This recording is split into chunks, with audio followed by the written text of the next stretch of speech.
Hello दोस्तों, मैं हूं Aman. This is my first video जहां मैं आपके साथ एक कंट्रोवर्शियल इशू डिस्कस करूंगा जो हाल फिलहाल में चर्चा का विषय बना हुआ है।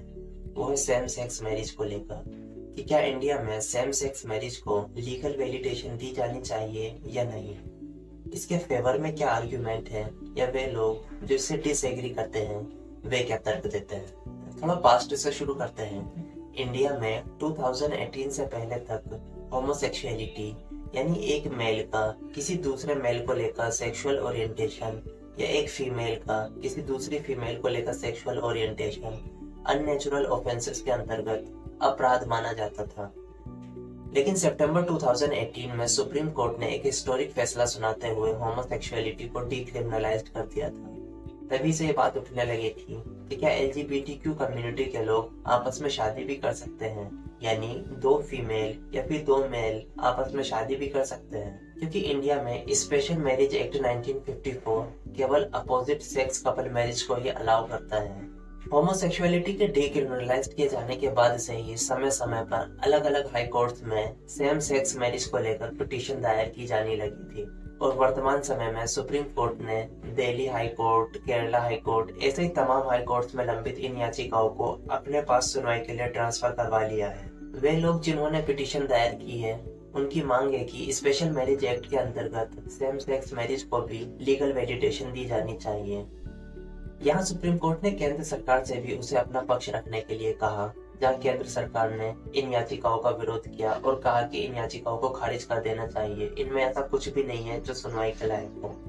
केंद्र सरकार ने अपने पक्ष में तर्क भी दिए हैं, जैसे उन्होंने कहा है कि सुप्रीम कोर्ट ने होमोसेक्सुअलिटी को केवल डीक्रिमिनलाइज्ड किया है लेकिन गुड बिहेवियर के अंतर्गत नहीं रखा है। इसी प्रकार से केंद्र सरकार ने कहा है कि भारत में जो शादी का कॉन्सेप्ट है वो मेल फीमेल और उनसे जन्मे बच्चों से है।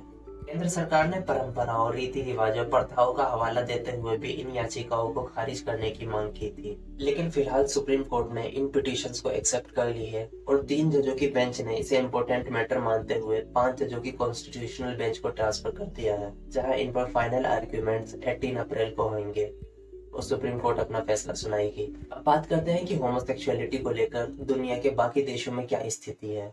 दुनिया भर में लगभग 200 कंट्रीज में से 133 कंट्रीज सेम सेक्स ओरिएंटेशन को अपराध की कैटेगरी से बाहर रखती हैं।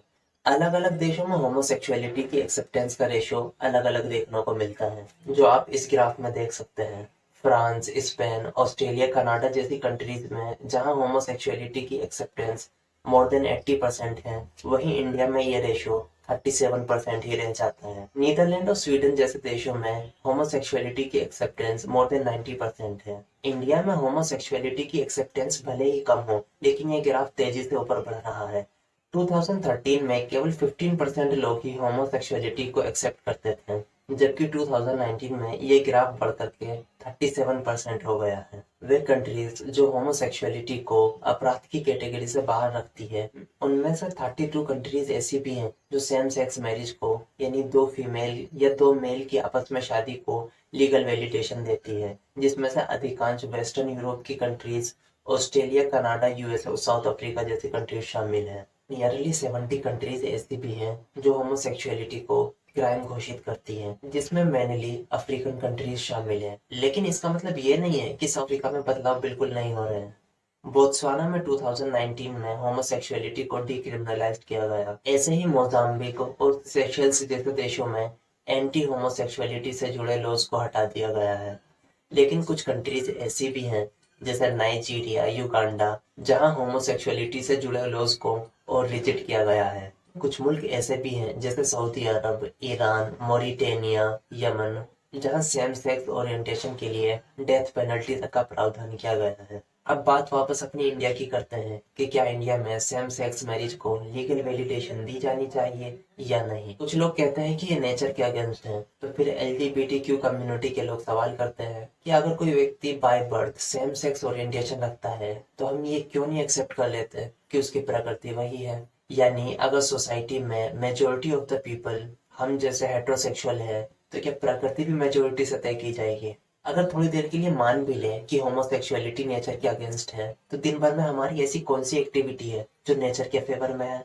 हमारा एसी रूम में बैठना, व्हीकल से ट्रेवल करना, पॉलिथीन यूज करना, ये सब भी तो नेचर के अगेंस्ट है। नेचर की फिक्र तभी करनी चाहिए जब एलजीबीटीक्यू कम्युनिटी के लोगों को हम जैसे समान अधिकार दिए जाने की बात की जाती हो। कुछ लोग कहते हैं कि अगर सेम सेक्स मैरिज को लीगल वैलिडेशन देंगे तो नेक्स्ट जनरेशन कैसे तैयार होगी। तो फिलहाल दुनिया में ओवर पॉपुलेशन चिंता का विषय है, न कि अंडर पॉपुलेशन। रही बात परंपराओं की, प्रथाओं की, रीति रिवाजों की, तो वो समय समय पर बदली है।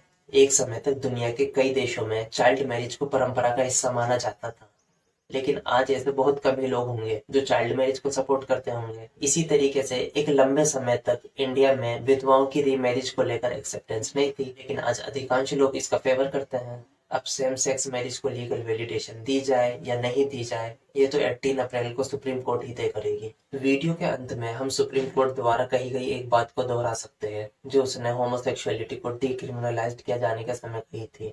सुप्रीम कोर्ट ने कहा था कि एक अच्छी सोसाइटी वो होती है जो किसी व्यक्ति के प्राइवेट लाइफ का अधिक से अधिक सम्मान करती है। इस मुद्दे पर आपकी क्या राय है, आप कमेंट्स बॉक्स में शेयर कर सकते हैं। जल्द ही नेक्स्ट वीडियो में किसी दूसरे टॉपिक के साथ मिलेंगे। Thank you.